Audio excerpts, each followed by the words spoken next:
আজকে হচ্ছে 26শে জুন 2025। ঘড়ি বলছে ঠিক 8টা বেজে 20 মিনিট।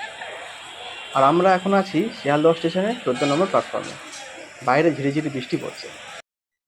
আর এই যে আমাদের ট্রেন এসে গেছে, 13149 কাঞ্চনকন্যা এক্সপ্রেস, যেটি আজ 8টা 35 মিনিটে শিয়ালদহ থেকে ছাড়বে, ছেড়ে আগামীকাল পৌঁছে যাবে আলিপুরদুয়ার।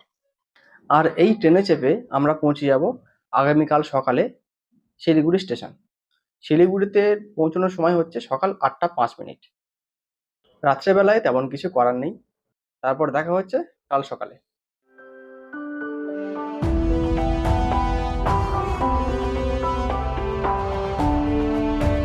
এখন বর্ষাকাল দেখছেন, যার কারণে চারিদিকটা যেন গাঢ় সবুজের চাদরে ঢাকা। গাছপালাগুলো যেন প্রাণ ফিরে পেয়েছে। এই সকালে ট্রেন যত এগোচ্ছে, জানালার বাইরের দৃশ্য ততই বদলে যাচ্ছে।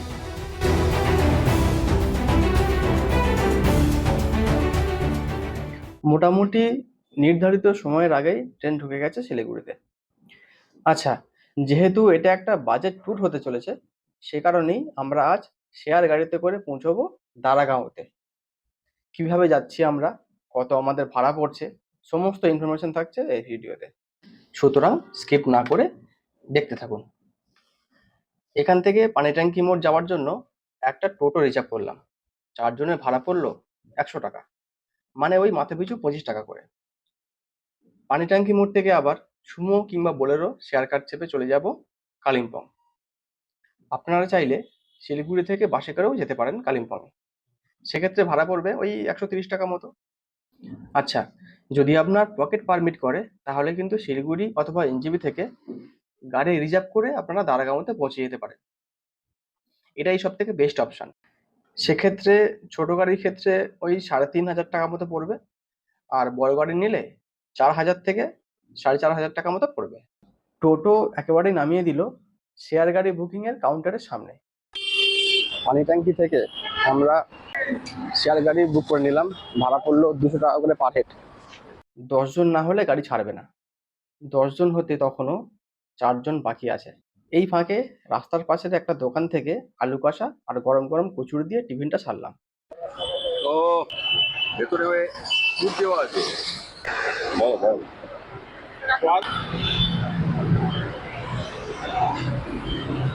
প্রায় 20 থেকে 25 মিনিট পর অবশেষে আমাদের গাড়ি রওনা দিল কালিম্পংয়ের উদ্দেশ্যে।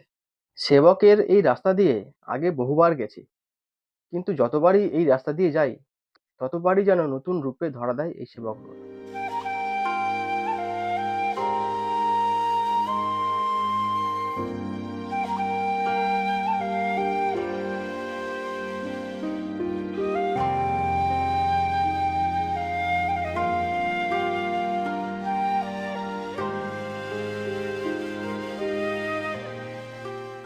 এই হচ্ছে অতি পরিচিত এবং অতি প্রাচীন সেবক কালী মন্দির।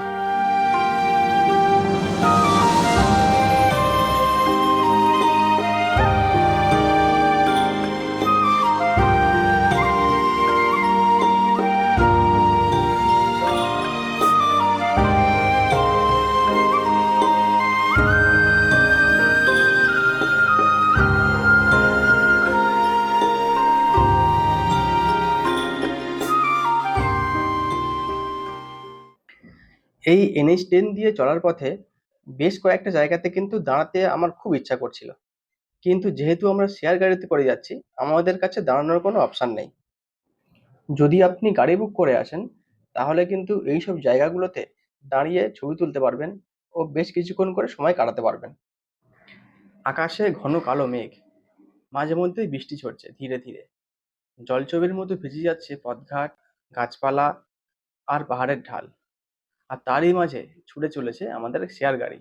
আমার বাঁদিকে ঘন সবুজে মোড়া পাহাড়, পাহাড়ের ঢাল বেয়ে বৃষ্টির ধারা ঝরে চলেছে। আর ডান দিকে ভয়ঙ্কর তিস্তা, উত্তাল স্রোতের গর্জনে যেন প্রকৃতিকে কাঁপিয়ে দিচ্ছে। বর্ষাকালের এই পাহাড়ি রাস্তা কিন্তু খুব একটা সহজ হয় না।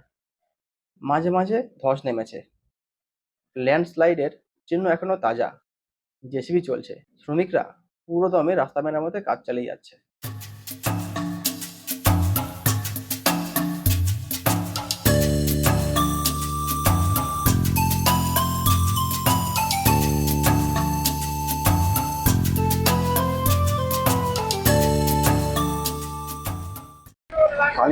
আসতে আমাদের সময় লাগলো মোটামুটি 2.5 ঘন্টার মতো।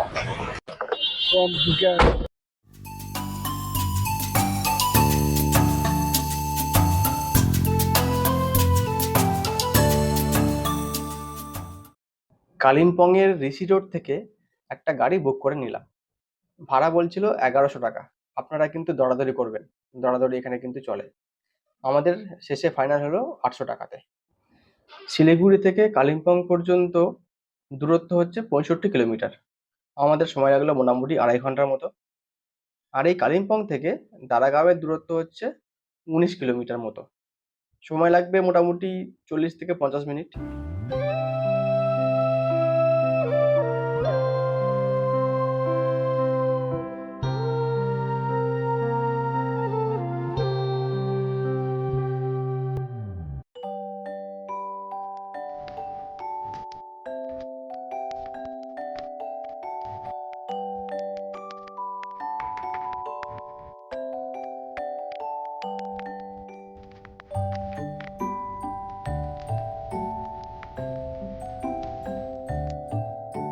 অবশেষে প্রায় 3.5 ঘন্টা জার্নির পর পৌঁছে গেলাম আমাদের আগামী 2 দিনের আস্তানা বার্ডবেঙ্ক রিট্রিট হোমস্টে। অনেক হোমস্টেতে কি হয়, গাড়ি থেকে নেমে কিছুটা হেঁটে তারপরে ঢুকতে হয় হোমস্টেতে। সেক্ষেত্রে অনেকের এটা অসুবিধা মনে হতে পারে, কিন্তু এই বার্ডবেঙ্ক রিট্রিটে এরকম কিন্তু কোনো অসুবিধা নেই, যেহেতু এটা একটা রোড সাইড হোমস্টে।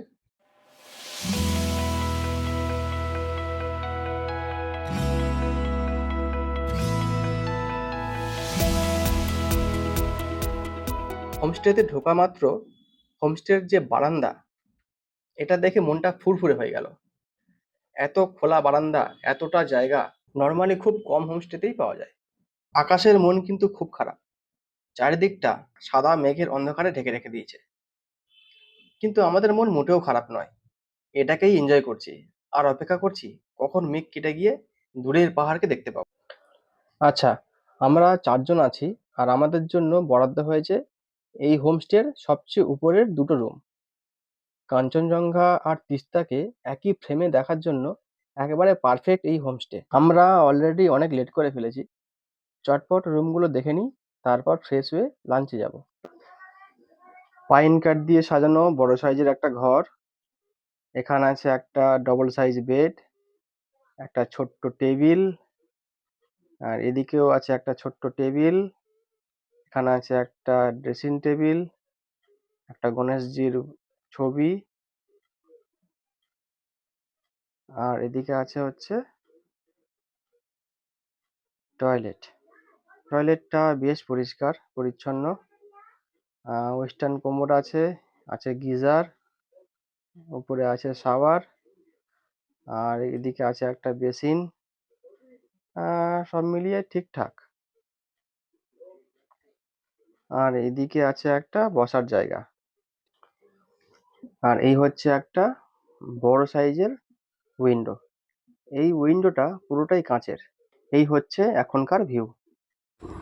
চটপট ফ্রেশ হয়ে লাঞ্চ করতে চলে এলাম। আজকে লাঞ্চে আছে ভাত, আলু মাখা, একটা সবজি, ডাল, ডিমের কারি, এদিকে আছে পাঁপড়, আর তার সাথে আচার। খাবারের টেস্টটা মোটামুটি ভালো, ঘরোয়া রান্না। এই দেখুন, এটাই বোধহয় পাহাড়ের বিউটি, বর্ষাকালের, মেনলি বর্ষাকালের বিউটি। একটু আগে এখান থেকে কিছু দেখতে পাচ্ছিলাম না, এত ফগ, এত মেঘ চারিদিক ঘিরে রেখেছিল। আর এই দেখুন, জাস্ট লাঞ্চ করে আসলাম, লাঞ্চ করে আসার পরে দেখলাম মেঘটা সরে গিয়েছে, পরিষ্কার দেখা যাচ্ছে। তবে হ্যাঁ, কাঞ্চনজঙ্ঘা দেখা যাচ্ছে না, কারণ পাহাড়ের উপরের পোর্শনটা এখনও মেঘ আছে। ঠিক এইরকম একটা পোর্শনটাতে কাঞ্চনজঙ্ঘা দেখা যায়, আর সেটা একদম ক্লিয়ার, মানে বড় রেঞ্জ। নিচে থাকছে তিস্তা, তিস্তার যে প্রতিটা বাঁক এখান থেকে আপনি দেখতে পাচ্ছেন। আমি জুম করে দেখানোর চেষ্টা করছি। এই যে, এই হচ্ছে তিস্তার উপরে রুংলি ব্রিজ। এই ব্রিজটা ক্রস করে যেতে হয় সিকিমে। মানে ডান দিকের এই যে পাহাড়গুলো আপনি দেখছেন, সেগুলো হচ্ছে সিকিমের পাহাড়। আর এই রুংলি ব্রিজের কাছে আছে রুংলি বাজার। এখান থেকে সিকিমে যাওয়ার জন্য পারমিট করাতে হয়। হোমস্টের ঠিক নিচ দিয়ে এই যে রাস্তাটা চলে গেছে দেখছেন, এটা দিয়ে হিমালয় পার্কে যাওয়া যায়।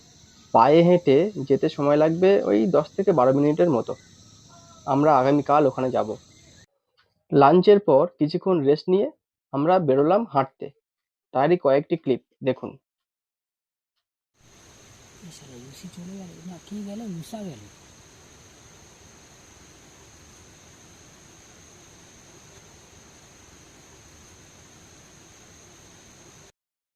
देखिए मैं सुबह से ना लोगों को हंसाने वाला आदमी हूँ। हंसाना अच्छा लगता है मेरे को, है ना? जो हंसाते हैं लोगों वो के अपने आप हंसते हैं लोगों के अंदर से। चेहरा पे मुस्कान आए, है ना? रुलाने वालों का कोई कमी नहीं है। हर एक जगह रुलाता है लोग, है ना? मैं हंसा के ही मरूंगा, है ना? मैं किसी को दुखी करना मेरा मकसद नहीं है ना? फिर भी कोई कोई खुद ही दुखी हो जाता है, तो इसका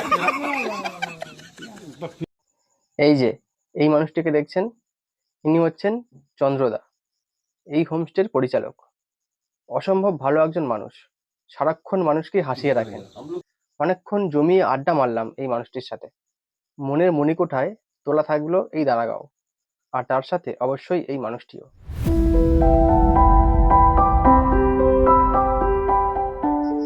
সন্ধ্যা হওয়ার আগেই দিয়ে গেল চা আর মোমো।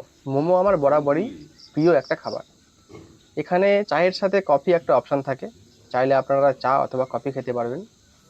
আর দুদিন থাকলে ইভিনিং স্ন্যাক্সে আপনারা পাবেন একদিন ভেজ পকোড়া আর একদিন মোমো। সন্ধ্যাবেলায় ব্যালকনিতে বসলেই চোখ জুড়ানো ভিউ।